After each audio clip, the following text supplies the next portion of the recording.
Hey guys, welcome back to the Slypatch Podcast.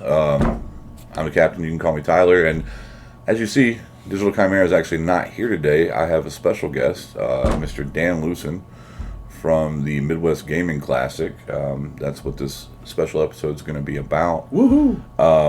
Unfortunately, Spencer is a little under the weather today, so he wasn't able to come join us, but I'll try to fill in as best as possible. yeah, Dan can fill some shoes. He's not too bad. I try. Yeah, he's pretty good at that. So today we want to tell you guys about the Midwest Gaming Classic. For those who don't know, it is a show. There you go. See, I got the Slypatch, I got the Midwest Gaming. There we go. It's a convention that's we've been doing for what, 21 years now. 21 years with an asterisk of we had a COVID year and we had a year that we tried shutting down the show actually because the early show was founded on a lot of me trying to get people to do cool things that I brought, and then we figured out that was impossible. And so instead, the year that we took off, we said, if we're going to keep doing this, we need cool people to come and do stuff, and people stepped up, like how you've stepped up with Magic, and now we've got people from all different walks of life that are coming in and doing tons of different stuff. So it's been a adventure, to put it nicely, getting there, but it's the show really changed because of that. It was 2005. The 2005 show that didn't exist was like the changing of the show for what it is now. Okay, awesome, yeah. So just for the people that maybe don't know about it, I've heard the story and it's awesome. It's really awesome. So how'd you guys start? So we started because the Atari Jaguar was a big system at the time, right? And I lied. The Atari Jaguar was never a big system. I said that the exact opposite way of what I meant to. It was big in your life. It was big in my life, and it actually was. So what it was is that the Atari Jaguar came into being and died as the internet started, right? And so the people that found it liked to find stuff out about it and talk about it online. Mm-hmm. And so we would go online to a place called Jaguar Sector 2 and interact with each other. And, oh man, did you play Zool 2? That's a great game. And if I ask normal people, hey, what do you think of Zool 2? They would be like, what's a Zool? The thing in Ghostbusters. So you instead of having that, you had this thing, and then that made us all want to get together in real life and actually play these games. And so, starting in '97, a traveling convention called JagFest was started. And so we went to it in '99 when it was in Rochester, Minnesota, myself and a couple friends. And then in 2001 we said, hey, we'll host this in Milwaukee. And so my dad worked for the Boy Scouts at the time. So we put it in the basement of the Boy Scout Service Center, and we said we'll donate any extra money that we get. And we had 100 people show up, which on one hand doesn't sound crazy when you're like, oh, now the show is 15,000.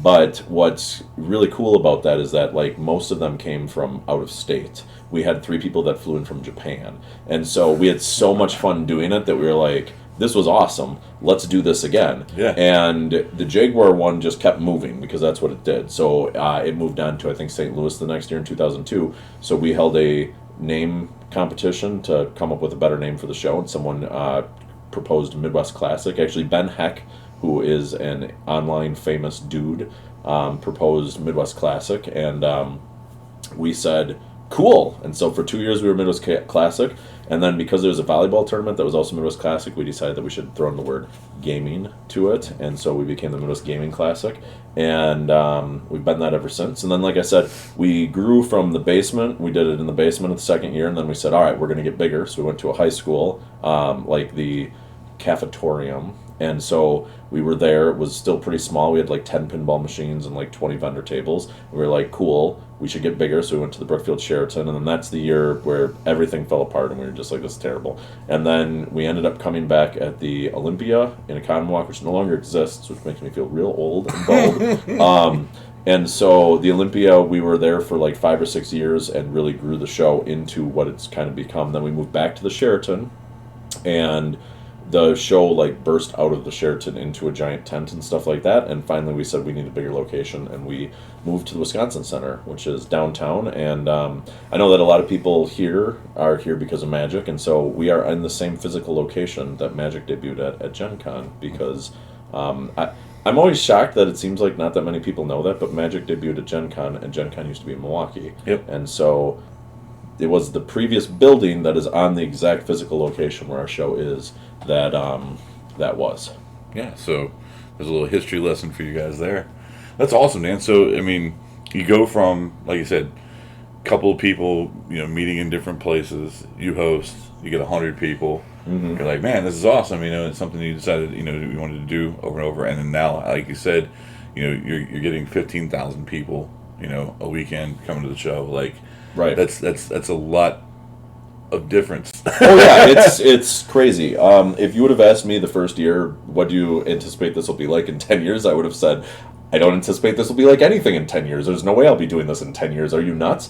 But what happened is that we're bad at saying no to people that come up with cool ideas. And so what basically keeps happening is we have more and more people come in, again, such as yourself, that are like, hey, I'd like to add something cool to the show. And we're like, sweet, and yes. And then usually it takes a year or two to really kind of understand how everybody works. And then after a year or two, we kind of get something that really clicks into place and then kind of explodes. And that's what we're hoping to do with Magic, and that's what we've been doing with lots of other things. So, for anybody that doesn't know, other than Magic, there's Yu-Gi-Oh!, there's Pokemon, there's Digimon in the way of cards, but then there's also tabletop RPG, tabletop games, pinball, arcade games, consoles old and new, air hockey, claw games, computers, like a little bit of everything, basically. If it's a game, the answer is yes. This is actually kind of a secret, but we are doing a big thing with Pogs this year.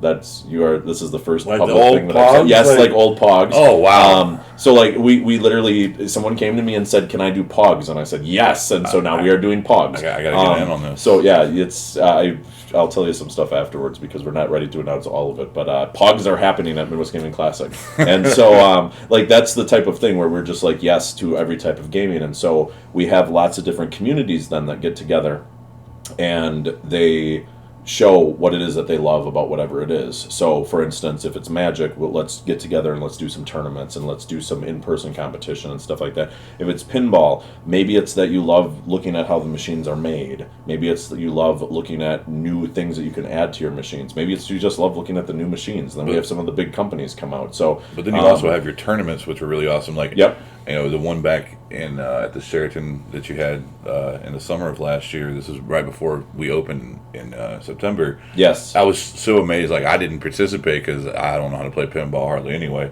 But I know you push the buttons. But there's one where like you have to keep your head completely still, and it has this sensor. So that one's not usually a Midwest Gaming Classic one, but.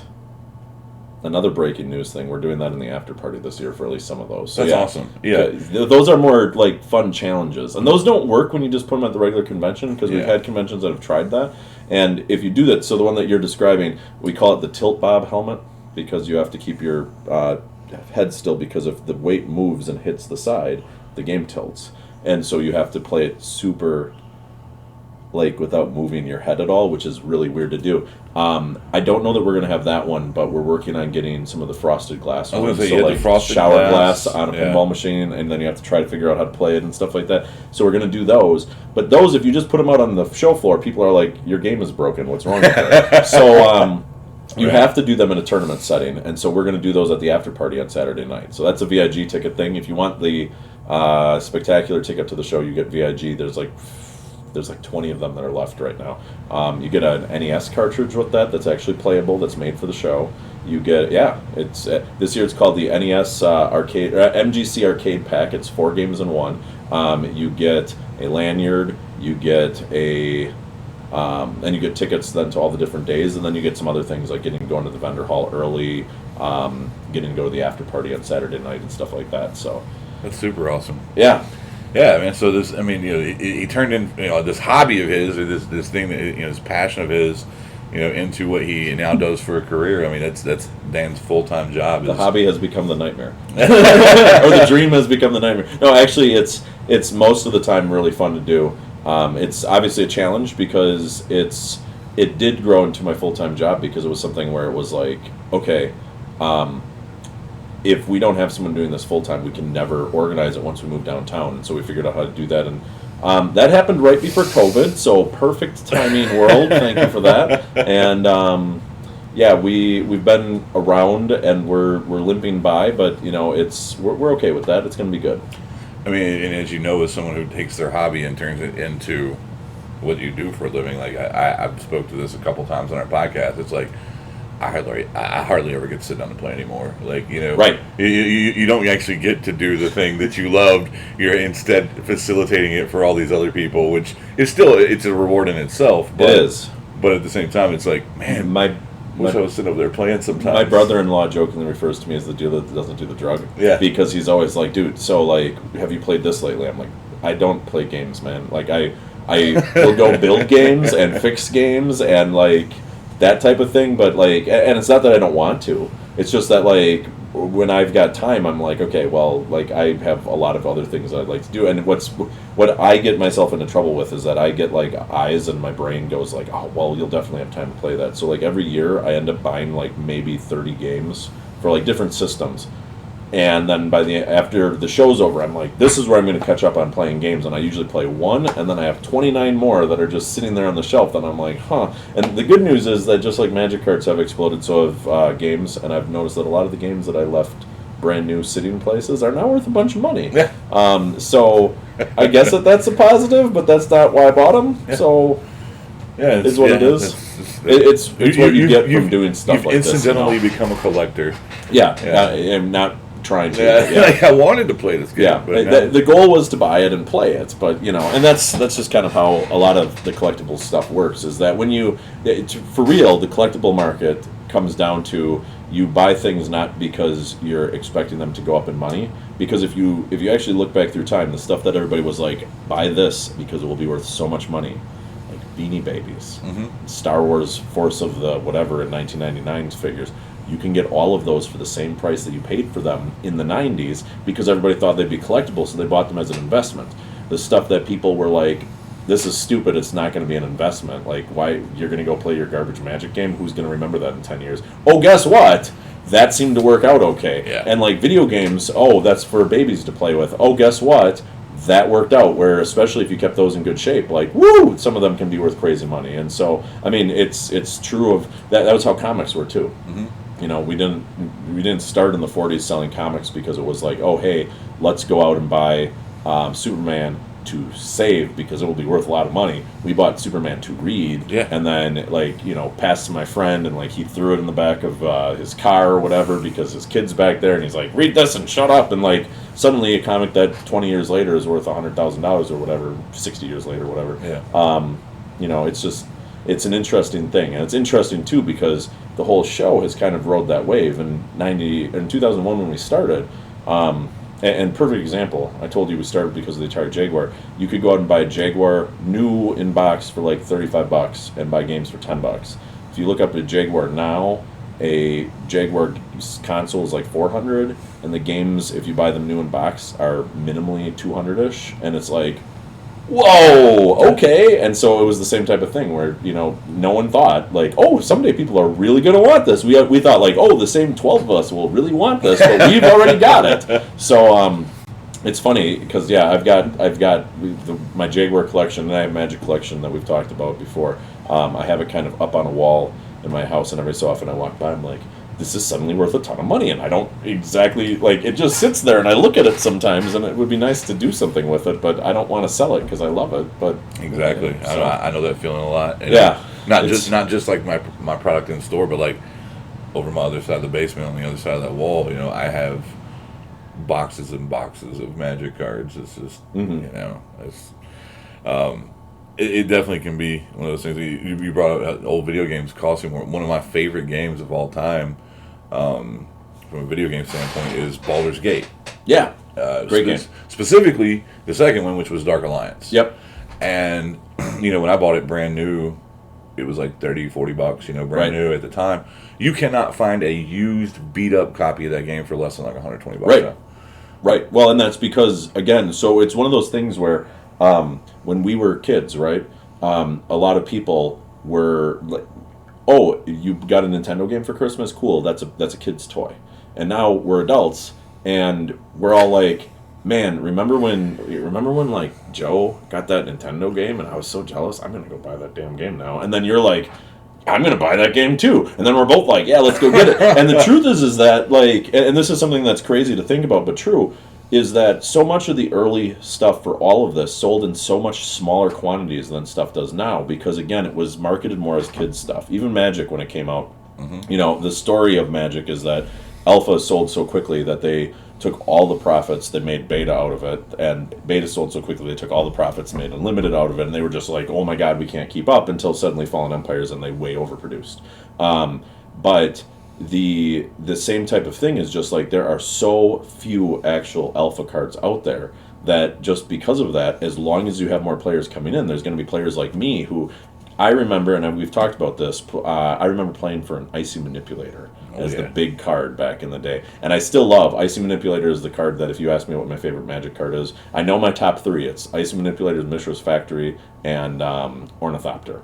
And that's because my first packs that I bought were from Antiquities. And so Icy Manipulator, though, was this card that I played for. And I did not win, but I remember just thinking, that looks so cool. It's like the hand with the ball. I want that. Yeah. And like, so I grew older. And then as I grew older, I was like, I'm going to buy myself a couple of those copies of that hand with the ball because I can afford it now. And like, as you get older, you can make choices like that, and there's only so many of those to go around. Yep. I did actually buy myself a long time ago now when it wasn't crazy expensive. I bought myself a Alpha Icy Manipulator because I just love how it looks and the text is so clean. And I was like, yeah, I'm going to buy one of those.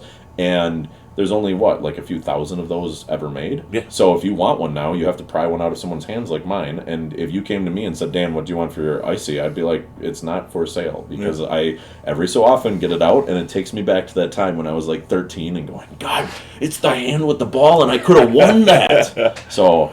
Yeah, I mean, that's the thing you spoke to, like how, like, as the player base grows, your supply versus your demand obviously changes, and that's why a lot of, like, your older cards are like they are. And also because of the fact, back then we didn't have sleeves. Right. No one played with sleeves. Everybody put rubber bands around their deck. I will tell you, because I used to collect baseball cards, I used the... when you ship a card in a hard thing, you know how you put it in like a clear plastic sleeve sometimes? Yeah, the penny sleeves. I have, yes. My original deck that was from Revised is in penny sleeves. So I was the one schmuck that figured out sleeves early. I mean, that does not mean my cards were in good shape, for the record, because I was still 13. Well, and especially when you traded with people too, and got their cards, like you can put it in the sleeve after the fact. Right. Yeah, it was. There's somebody out there that knows that they put a Black Lotus in their bike's spokes. Oh yeah. They know that they did, and they see it. For sure. It's funny because I have some of the old cards, and I love the fact that I actually, a few years ago, and now I in some ways I wish that I had this back, in other ways I don't mind because I wanted to do it at the time. I had a couple of copies of certain old cards, I will simply say, and I had a friend who was like, oh, I'm looking to buy some of those, and I was like, okay, but you need to buy the nicer copies. I want the heavily played ones. And he was like, really? And I was like, yeah. And he was like, why? And I said, because to me, I like the feeling of looking at them like they were actually played with back in the day. The ones that, and like I will tell you, one of them that I had was a damn near mint copy of Time Twister.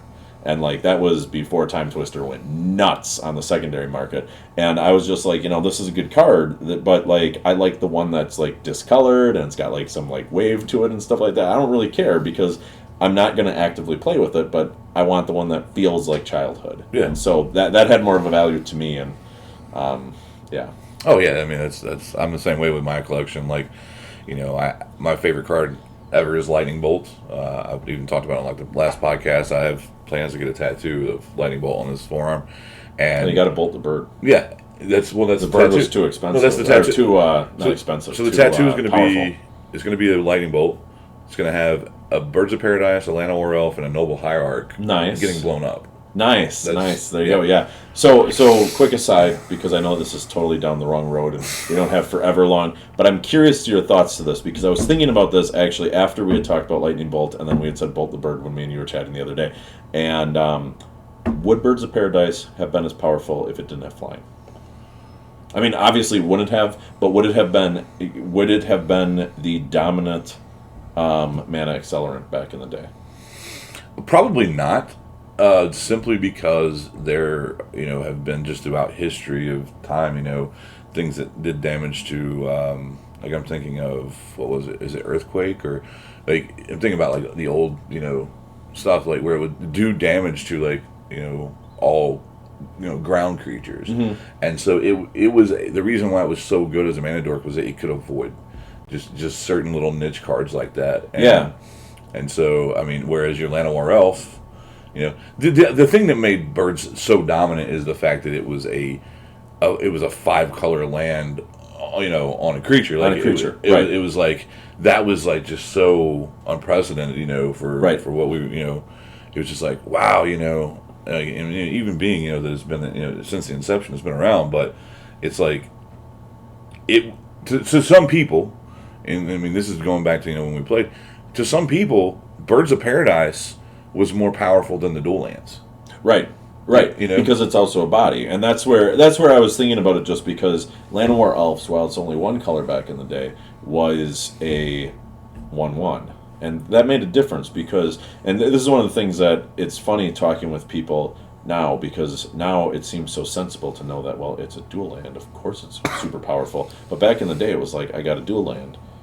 I got a mountain and a swamp together. Who cares? Yeah. And you really had to get into it to understand how much more powerful that was. But even a lot of people are like, well, even the game designers realize it, but not really, because if you look at I want to say Legacy, but it's not Legacy. Legends. If you look at Legends, the gold cards in Legends were like, ooh, here's a 4/4. But we're going to have 3 different mana colors on it, and we're going to have you pay an extra mana for it, and it's going to be not flying, and it's not going to have vigilance, but it's going to be one more than a Sarah Angel. And it's like, none of that makes sense, but that's because they looked at it as, well, if we give you all these different colors, it will make it easier to cast it, which really wasn't the fact at all. Yeah.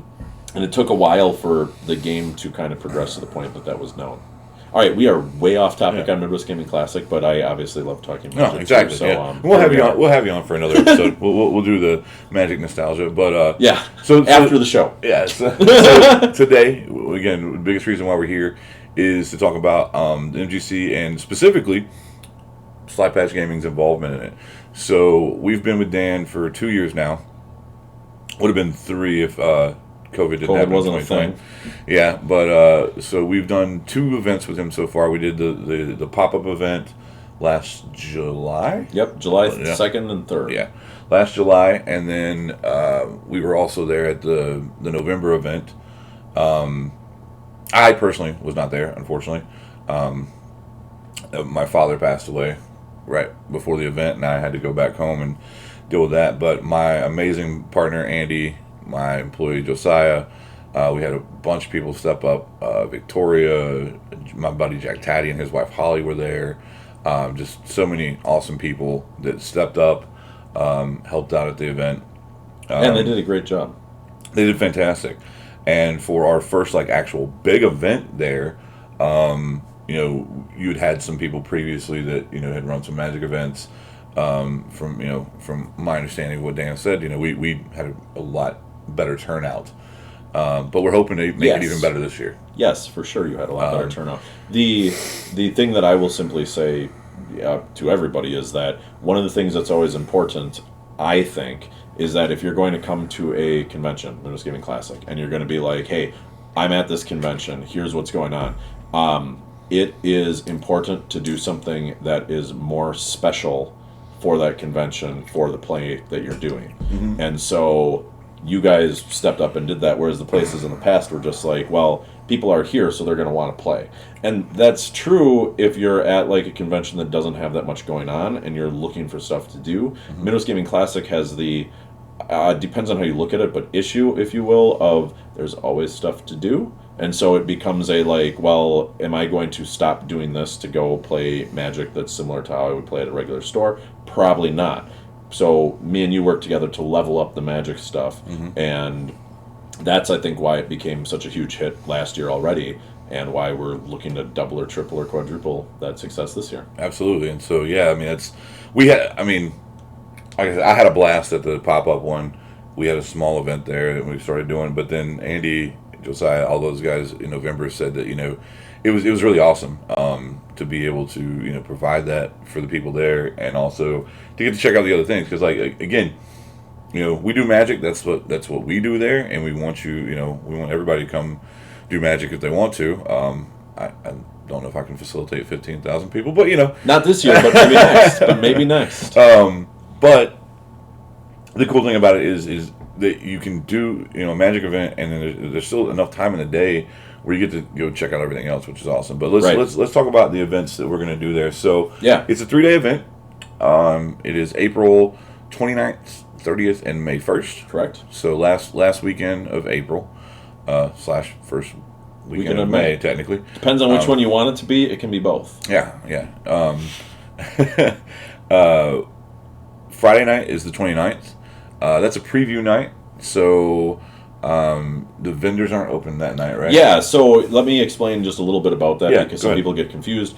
Preview night means we have most of the games available to play. The vendors are not open. The certain things that some people expect are not open, but the majority of the things to play are open, and that allows people the opportunity to come in and do. We always call it the play without delay night, where we say, hey, you can come and you can play a pinball machine without waiting as long as you do on Saturday. We generally cap attendance at about 1/7 of what it will be on Saturday. And it technically could be lower if we have more people show up on Saturday than we expect, but we cap it pretty low. And then one of the big things that we also do is that we do a number of things where we go, all right, let's have some specialized tournaments here for players that really want to do tournaments. So we'll talk about Magic in a second, but there's also some big pinball tournaments where if you want to play in a pinball tournament, you can come in and for free participate in a pinball tournament that night. And then let's talk about Magic. Yeah. So, preview night, so that's going to be Friday. The really awesome thing about the timing of the MGC this year is just coincidentally is the same weekend as the release weekend for Streets of New Capenna, which we're super excited for. It's an awesome set. They've only spoiled a few cards so far, but we're basically getting the shards from Shards of Alara back. Right. So your Bants, your Juns, your Nayas, that kind of thing. Yeah. So we're going to have, that being the release weekend, we're going to have a draft on Friday night. And so real quick, when you hear that, here's the big thing. What's the cost for the draft? Your entry to the event. Yeah. So entry for the event, and we're going to have prize support that's beyond regular draft prize support. So you come in, you want to sit down and play a draft. Cool. We get a pot of people together ready to draft. It's paid for by us. Yeah. You don't have to pay anything else out of pocket. Actually, all the events until we get to the on-demand events. The on-demand events will be things that you do pay for separately. But all the events that me and Dan are going to talk about in this podcast are going to be entry is covered. Entry is covered with your ticket to the show. So Friday night's going to be the draft. Like Dan said, it's going to be beyond normal prize support. It is based on participation and how many people we have. But basically for each 8-man pod, I think it was. You want me to double check? I wrote it down. Yeah, you wrote it down. I'm so glad you wrote it down. I knew that we were going to do exactly this otherwise. Exactly. So, for each 8-man draft, it is going to be. Okay, where did I write it down? There it is. So for each one, it's essentially an additional 3 packs per player that gets into a draft for prize support. Yes. Okay, that's what it was. So yeah. So as opposed to your normal pack per win, it's 3 packs per win. Yes. Yeah. Yes. Thank you. Yeah. That's what it is. Trying to remember how we wrote it down. I wrote it down as chicken scratch. Yeah. So normally you go in, to a draft, you get your 3 packs to open. You're gonna have your 3 packs to open and play with, and then usually you would play, through your Swiss. A lot of the drafts are 8-person draft. It's 3 rounds, and you would win maybe 3 more packs. Right. If you get 1 win, you win as much as you would win in a normal draft, which is awesome. And then beyond that, you go 3-0. You're doing really well. Right. You've already got a third of a box at that point. Right. So right. Exactly. And that will be the new set, which is Streets of New Capenna, so that'll be really awesome. Looks like a really cool set. Really, yeah. I mean, we're still just not even that far into spoiler season, so right. we're really the little bit that I've seen, I'm like, ooh, that's exciting. Yeah, it looks really awesome. On Saturday, we're gonna have 3 different main event. Took my hand type right off thing. screen. I know, right? 3. Listen, so you haven't seen the podcast. Me and Spencer at the beginning of each show, we do the, it's time to ready up, and he does finger guns all the time. I didn't do it to start, and then I started trying to do it with him, and it literally took like 4 episodes before I could time it with him for one. But also, like the very first time I tried it, I didn't stick my thumb up like he does. I was like, my gun was already fired. It was bad. Like and one time I did it off screen. Like I literally did it down here. Yeah, that's why when I'm talking about, I'm just going to be like, you win this many packs, and then can you believe it? You're going to win this many packs, and then it'll just be a secret. Nobody knows. Yeah, exactly. So Saturday, I set that up on purpose. Saturday, we're going to have three big events, but 2 of them will be happening at the same time because it's going to be our Rags or Riches tournament. So we're at 11 a.m. on Saturday. You're going to have your choice between Legacy, that's your Riches, or Pauper, which is your Rags, or like some people like to say, it's Legacy Light. It's still, it kind of is. It's still the same, old school type of format. You get to play, you get to see a lot of the older cards, for sure. But yeah, so you'll have that event, and so for that, our which one? Pauper or Legacy? Pauper, I know, so I'm gonna go with that first, and then you can. I'll do Legacy because I got the notes. Exactly. So for our Pauper event, we're gonna have a first place prize. Now this is, if we have 8 people, that'll be the only prize, which is the first place prize, and it's going to be a place at the Lotus Petals. Beyond that, for the people that we have come in, for players beyond that, we will be adding store credit for Slypatch. Biggest reason for that for the Pauper guys is there's only a couple of really expensive cards in Pauper, and then everything else is like, you want to build different decks with, buy some things. I'd rather you just have the store credit to pick up those cards than for me to just say, well, it's a place of lightning bolts or counter spells or ponders. Like, you already have those. Maybe you need some elephant guides or something like that, and it's so hard. Everybody needs an elephant guide. Yeah, you know that I'm the elephant commander. Oh, exactly. So. I did that for you. Yeah. But, I look like I flipped you off. I know, right? My fingers were. That was not what I meant. I meant like there. There we go. Love you, Tyler. Yeah. So for the Pauper event, as long as and even if we don't have a full 8, which hopefully we will, hopefully have way more than that. But the first place prize is going to be a place at the Lotus Petals. For Legacy. Oh, sorry. For Legacy, I did not take the toss on that one as well as I thought. He started for Legacy.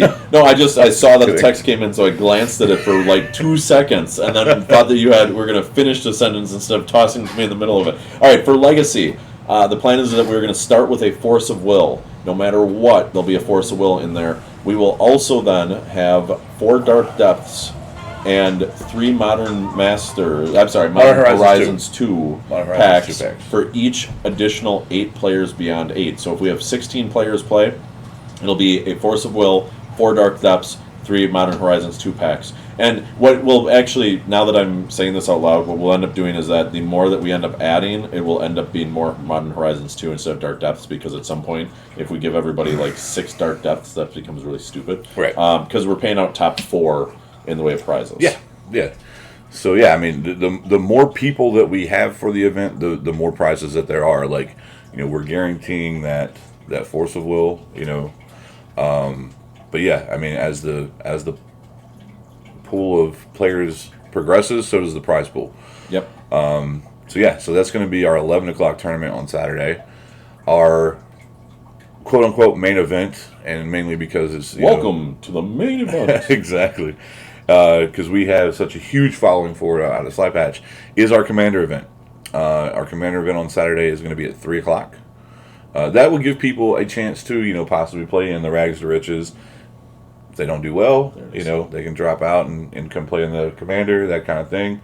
And we will have on-demand Commander events. I'll talk about the on-demand events here in a little bit, but don't think that, if you get in the Rags to Riches, oh, well, then I don't get to play in the Commander, and I'm not going to play, get to play in the Commander. Like, if you want to play Commander, there'll still be Commander events for you to play. Right, you can absolutely come, and if you want to see nothing but Magic, you can do nothing but Magic at the show, and still be fulfilled for the entire run of the show. If you want to, though, the other option is like, oh, hey, I'm going to play in Legacy, and then I'm going to go play pinball, or I'm going to go learn how to be one of the top air hockey players in the world, or I'm going to go listen to someone talk about how they've designed a pinball machine, or some YouTuber I'm going to go meet, or meet the original Mortal Kombat actors, because most of them will be there. Or like you could try to take the belt from me if they have it.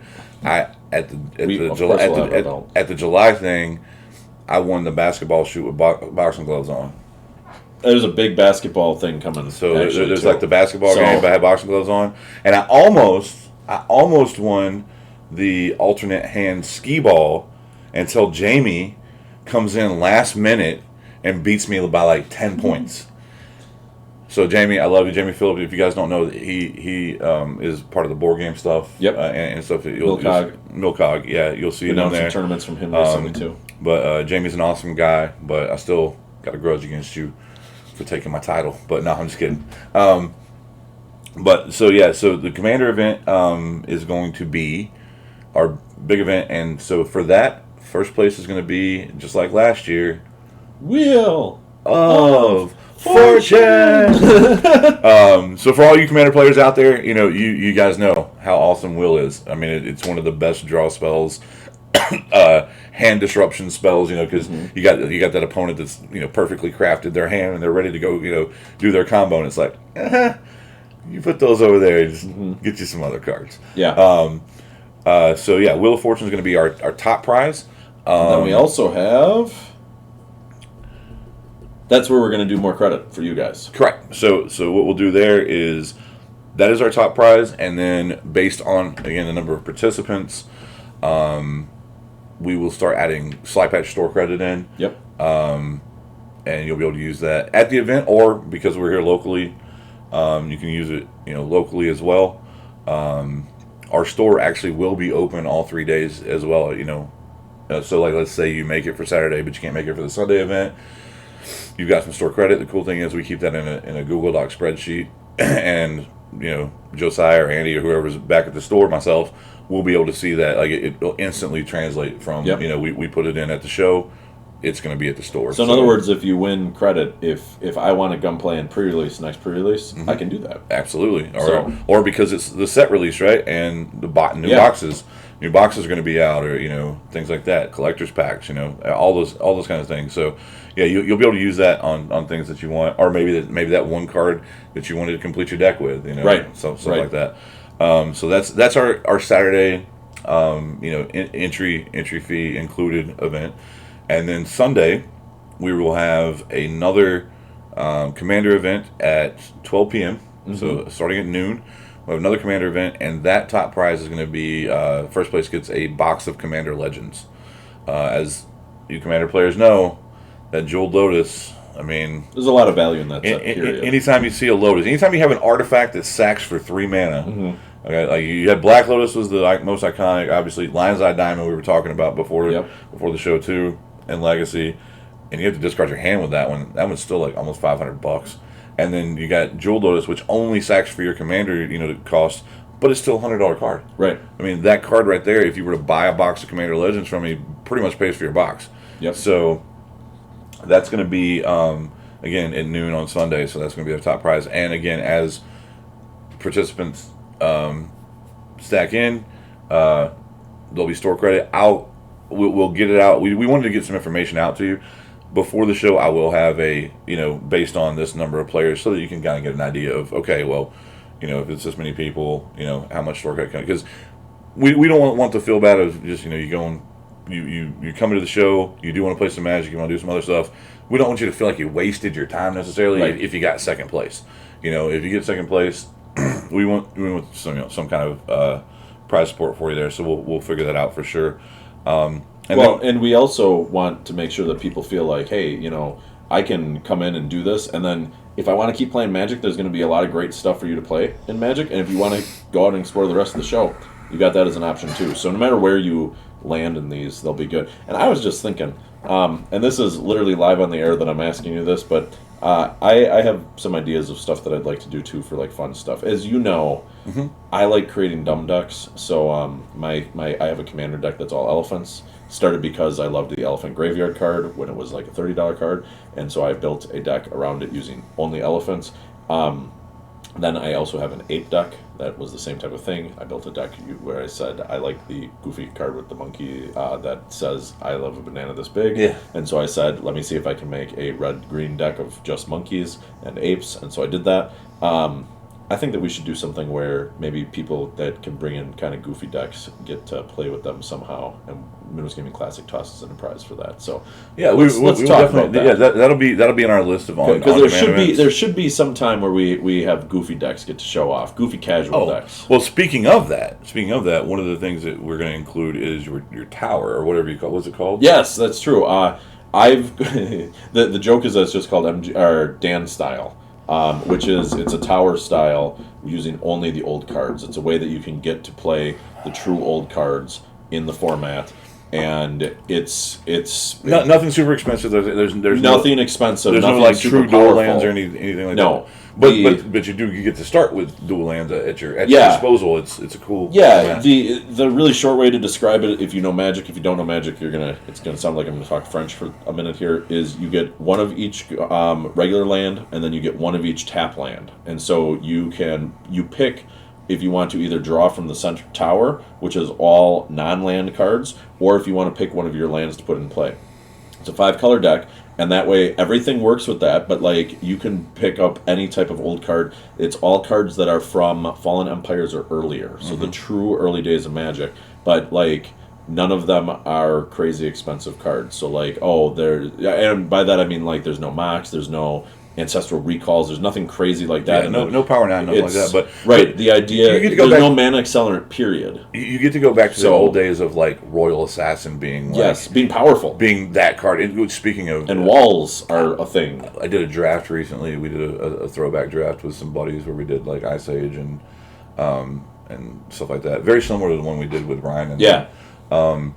And I got to first pick a Nightmare in one of the packs, and then second pack, first pick, Royal Assassin. Nice. It was like my deck. So you won. If you're playing old school stuff. Actually, no. I ended up losing. Someone had a Sarah Angel. No. Because that doesn't tap for Royal Assassin and flies over the Nightmare. I think the Nightmare doesn't fly. I don't think. Doobie had no. He's a flyer. Does he? Yeah, he's a flyer. But first of all, I only drew the Royal Assassin once in all the games I played. But Doobie had this really awesome blue-red tempo deck that was just back in the day it was just so good. So anyway, I ended up losing. But like before the draft, like everybody that we drafted with, they looked, we're looking at the decks, and everybody's just like, okay, well Tyler wins, because like literally my deck was like, anybody at the table would have chosen to play my deck. Like, it was sick. It was sick with the cards I drafted. That's why you got to play the game though. Because I also in pack 3, I forgot what set it was, but it was a multicolor set because first pick was Fire Covenant. So I splashed one mountain in my deck for the one red card. Everything else was mono black. It was awesome. But anyway, I digress. But so yeah, we're gonna have Dan's format there, which again, like you talked about, is a tower. You get to play with some old school cards. We'll give more information on what the format really is, and we'll put that out there.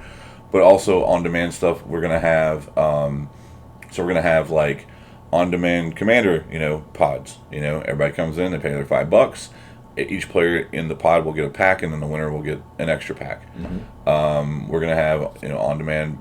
We're gonna have on demand heads up events as well, and so we'll get some more information again on that. But because you're gonna have your wristbands and things like that for security purposes for the show. Yep. We're gonna have ones that are completely different looking, but you can have it on your wrist and be walking around the show. And like, let's say, I walk past Dan and I see he has this lightning bolt going on, right? Oh, you wanted to play, on-demand Legacy or whatever.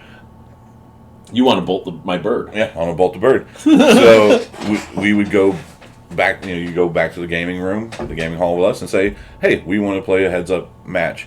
And those will have different, price points based on the prize pool, that you guys want. For example, one of the examples is the heads up, the heads up modern is you play a best of 3. You both pay $10. Best of 3, winner gets 3 Modern Horizons 2 packs. So I mean, and that's you're both paying $10. The retail on Modern Horizons 2 packs is $8 a piece. Like you're getting such a great deal there because it's $20 to get the 3 packs. I mean, honestly. I hope nobody does this, but honestly, you could go, hey man, you want to split 3 packs? We'll go pay $20 and split the 3 packs, and you're getting them for less than retail. Yeah, you can technically do that if you want to. That's up to you. Don't do that. Go play the games. But it's more fun to play. Go play the game, please. But that's one of the events. We're gonna have so many other on-demand events as well, and those, of course, like I said, are not included in the entry fee. But the ones that are, and I want to get back to those and re-announce them real quick. Again, the draft on Friday, super awesome. With your event entry fee, you get 3 times your prize pool that you would normally get. Saturday, rags to riches. Either one of those. For our popper players out there, and we have a huge popper community here in Milwaukee. I love it. Play some Lotus pedals, man. Those can be used in almost any deck. It's fast mana. It's awesome. Or you can trade them. Exactly. You can almost, heck, for a place of the Lotus pedals, you could get like another deck, maybe even 2. Maybe 2. Yeah, Popper, yeah, for sure. With Popper. So that's really awesome. The Legacy event, starting out with the 1 Force of Will as the main prize for sure. And then, adding in like the Dark Depths, which the Dark Depths deck, had a good showing here recently. And then having the Modern Horizons 2 packs, coming into play as well. And the thing about that is, like, as that event grows too, like, we had a great turnout last year. I think we had like 12 people for Legacy. And we gave away like some fetch lands and stuff last year.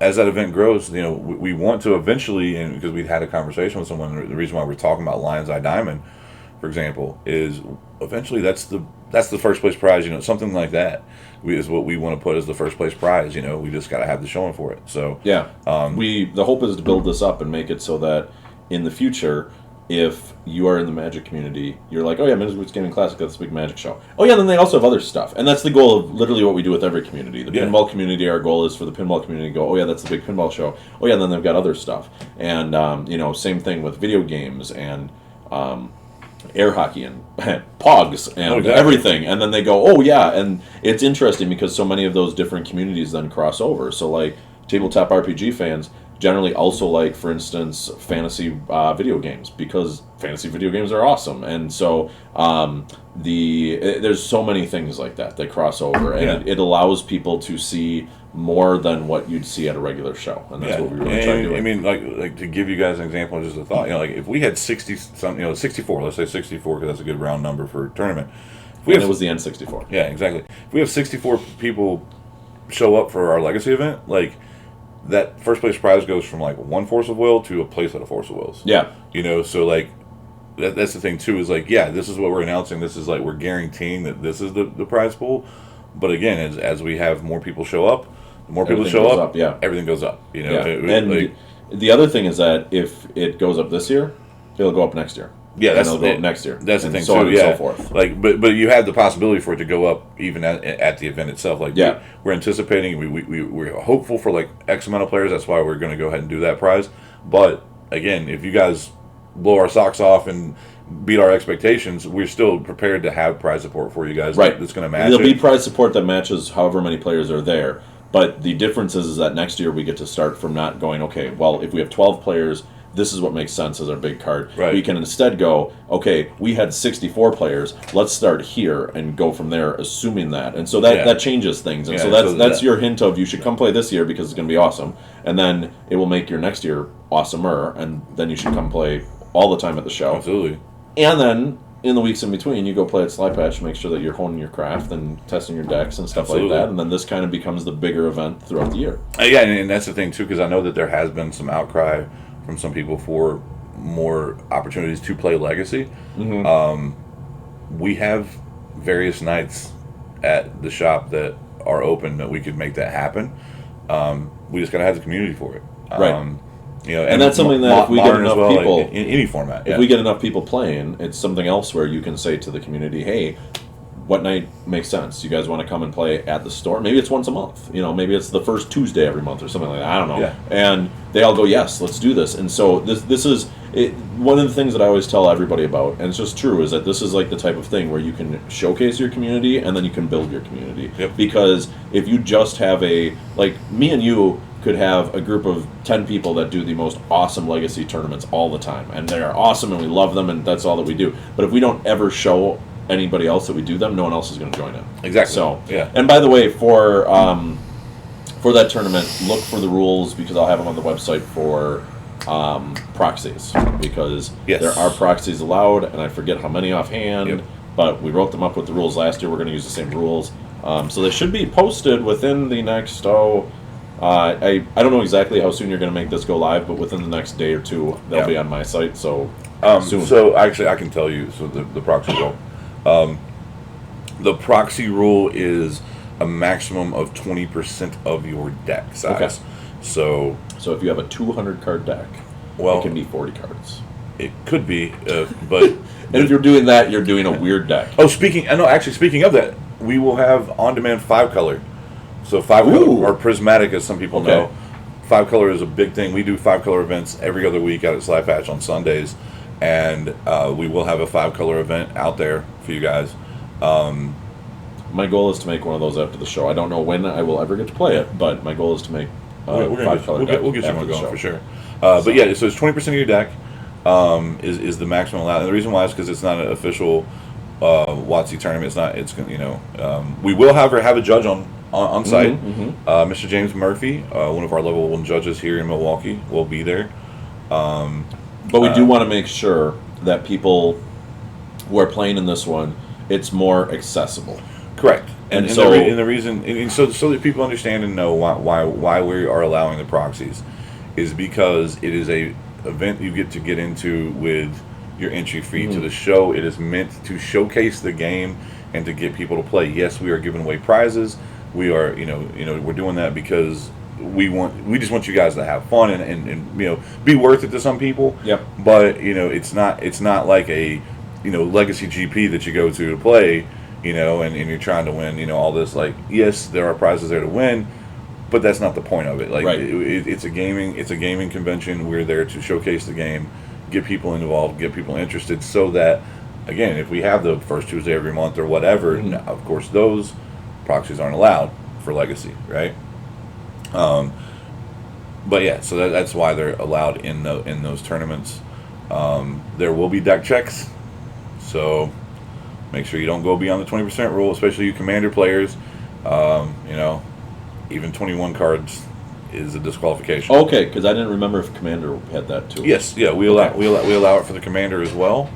But it is, when we say proxies too, we prefer that it be like something that's actually printed, or like to make the card recognizable, not just like I flipped my basic plans over and wrote like this is my force of will, or whatever. Like not like what I used to do in the early 90s. Hey, we all used to do that back in the day. Yeah. And what was funny is you couldn't find unlimited cards. But what's funny is we used to proxy on cards that are now worth a ton. I know. Like Lion's Eye Diamond, for example. Actually, Lion's Eye Diamond is a perfect example of that.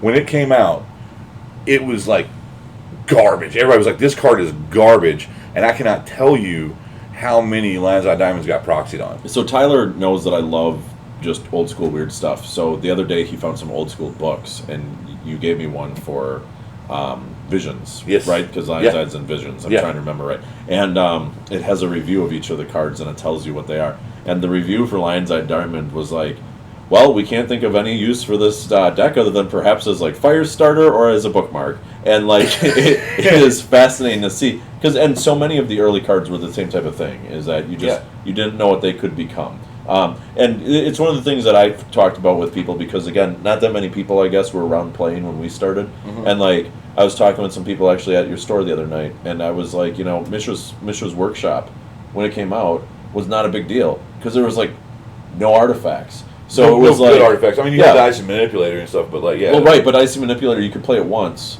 with your workshop, and then your workshop was basically a dead land. Then you couldn't even activate it with the workshop. Right, exactly. And you couldn't. And so because of that, you had this card that the workshop was not actually that powerful. And now people look back and they go, how did they think to make that? And it's like, what were you going to cast with it? A Juggernaut?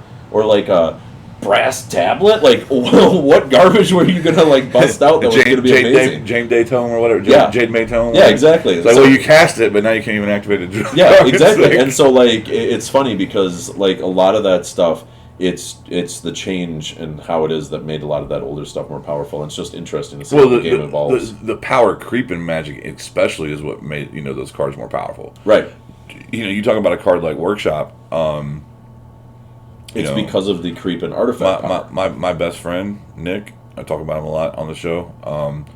He specifically, before Golos was banned, Golos is now banned in Commander, but he specifically built Golos as his commander so that he could search out his Workshop, and he was playing basically like a mud deck. Like it's all all kinds of artifacts, but like when you can accelerate into like a God Pharaoh statue on like turn 2, which so God Pharaoh statue is a 6 mana artifact, but it makes your opponent's spells cost 2 more, right? And they get pinged at the end of or a Ward of Bones or things like that. It's like now the cards are so powerful, it's worth accelerating into. But like you said, like back in the day, it was like, all right, play my Juggernaut. Right. Now he attacks every turn. Yeah, he attacks every turn. Your lightning bolt still offs the Juggernaut. Yeah. So, it's interesting just to see how it changes. And so who knows? Maybe what we're playing with, now in 10 years is going to be the $200 card or something like that. Yeah, so. Yeah. I mean, that's why like there are very few cards. I mean, so it's interesting what will happen with Jeweled Lotus in the future. We'll see. If Commander stays because again, Commander is technically the most popular format, right? And Wizards has even shown that they noticed that trend. There's more and more Commander products that come out every year. It used to be, was it 2013? Yeah, 2013 I think was the first year they printed a Commander product, and you would get your 3 or 4 decks a year, and that was it. Yep. Like it was like, we looked, for us Commander players, we would look so we would be so excited for summer. We'd be looking ahead to it, and it was so excited because summer was when they would release the Commander product, and it was the only real set that was a Commander set. Yeah, it was the only. Otherwise, you had your standard sets that were always like, it's got cards in it for standard. Yeah, you had your standard sets, and then they started breaking off, making all these exemplary sets of like your Masters sets and your Horizons and all this whatever. But yeah, I mean, it used to be where, man, I can't wait for these new Commander decks to come out, and that's why like a lot of the older ones have such high price points, is because some of those cards have only been printed in those decks. I'll give you a perfect example. That was a card that wasn't even a great Commander card, but it was Legal Legacy. It was True Name Nemesis. Yep, so, I was gonna say the same card. So before it got reprinted, it was originally just in the it's like a blue-red. It's Grixis. It's her name starts with an N, something Scourge. But anyway, it was only in that deck. Yes, and I remember driving from like Target to Walmart to whatever, and I have 4 of them, but it's because I had to buy 4 of them off the shelf. And buying them at retail was fine, because like buying them at your shop would have been impossible, because the moment that you got them, you had people pushing money at you. And so it was like, ooh, I can walk into Target and hope that I can get one of these. And then it was like, woo, look, I've got one. And it was literally like, you took that card out and you could throw away the rest of the deck and be happy. At one point, the card itself was worth as much as buying the deck. More. It was worth $5 more at one point. Because I remember that was where I was like, I'm going to go buy these because I get 99 free cards and this one. So, and similar things have happened here even more recently. Dockside Extortionist, for example. Now you can't buy the deck for cheaper than the Dockside anymore. But when the set came out, and for a while it was still in print, or when that deck came out when I was in print, you could go to Target still sometimes and find the deck, right, and literally buy the deck, and you would make $20 off buying that deck, right, because of how expensive Dockside is. Right. So yeah, I mean that's the thing is. Commander has definitely changed the landscape of Magic in general. From a dollar standpoint, with the stuff that we do. When I first started, it was Type 1, but but when I got back into Magic, when I first started, it was called Revised. Yeah. When I got back into Magic, because I took a couple year break. Standard, Standard was the format. That was what everybody played, and you'd find some legacy tournaments every once in a while. And then Modern wasn't even a thing at the time. It used to be Extended. Right. It was Standard, then Extended, and stuff like that. But anyway, we'll talk about those things later. We're hitting about that hour mark. Guys, go check out Midwest Gaming Classic. There will be links in the description for all kinds of stuff for them. Their Discord, they have a Discord. Dan streams on Monday nights on Twitch. Twitch TV MGC. Yeah, Twitch TV MGC. Facebook. And they have other streamers too on different nights. Yep. For all kinds of different games. Learn how to repair pinball machines.